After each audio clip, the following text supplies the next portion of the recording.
So yan po mga kaibigan, dito tayo sa isa ulit mga kaibigan. Mukhang may narinig tayong kumakalog na naman mga kaibigan.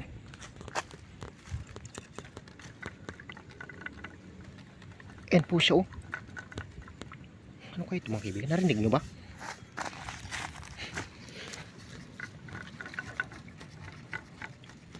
Yan, narinig ko siya mga kaibigan. May kumakalog yata. Yata ha. Oh, malakas eh. Tingnan nga natin. Bubuksan natin mga kaibigan ng actual ha. Papakita natin sa inyo ha. Baka sabihin nyo nilagyan ko lang ha. Ayan, kumakalog talaga siya mga kaibigan. Tingnan natin sa loob. It's a miracle. Atin.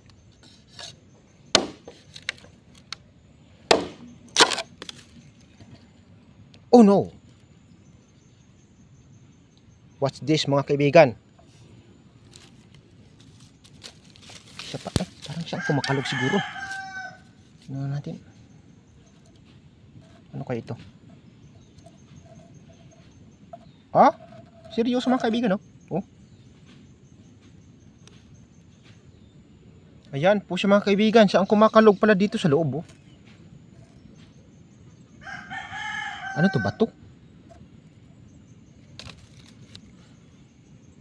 Ayan mga kaibigan, oh. Actual ho yan na pinakita ho natin sa inyo na talagang narinig ho natin ha. Pinarinig ko pati sa inyo na talagang kumakalog ha. Ito kasi mga kaibigan kanina sa umaga. Ito yung sa una kong video sa umaga pa ha. Hapon na kasi tayo ngayon eh. Ito kasi mga kasabayan eh. Siya palang kumakalog mga kaibigan. Tapos yung nandun sa baba. Makita nyo kung sa green na kawayan. So pares pala sila. Ito na iba. Para siyang ano. Para siyang bato talaga ha. Ako kung ano ito. Kunin nga natin. Huwag ka masanang ano. Huwag ka sanang babiyak ha. Ayan. Huwag ka mag-isa-isa eh. Ayan. Aktual na ho siya mga kaibigan. Nakita na natin. Wala naman dito eh. Wala na. Ito lang siya. Ito lang po siya mga kaibigan. Kakaiba. Huwag natin sungkitin, kamay na lang natin. Ayan, tingnan natin. Kaya ito. Para siyang yun, kung makita nyo, ano po ito mga kaibigan parang bato. Ayan mga kaibigan, lumitaw din siya. Napakita din ang kanyang itsura. Ayan po siya.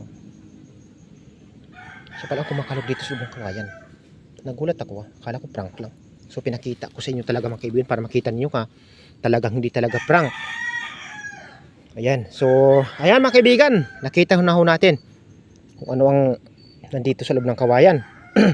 So dadaling ko na sana sa pababa mga kaibigan itong dalawa nito. Kasi pag angat ko may lumagapak sa loob. Sabi ko parang may something. Kaya kinalog ko. Ay may nag-alog. Kaya ayan, binuksan ko mga kaibigan na naka-video para makita nyo. Bababa na sana ako. So ayan mga kaibigan, ito pala ang laman ng loob ng kawayan natin. Hindi ko alam kung ano siya. Ayan o. Para siyang bato ha. Para lang siyang bato. Pero bukang madudurog siguro pag dinurog natin. Ayan, so ayan lang po mga kaibigan. So thank you so much. So pinakita ko lang po sa inyo ang kakaibang bagay na siya palang kumakalog dito sa loob ng kawayan ha. Ayan, nasaksihan po natin yan mga kaibigan. Ito kasi ang mga kawayan na kinuha na natin dito. So mayroon pa po dito sa kabila at mayroon pa po dito. Kaso nga lang kulang kasi ang oras natin. So nakatulog kasi tayo kanina. Kaya hapon na tayo dito nakabalik mga kaibigan sa ating kubo sa taas.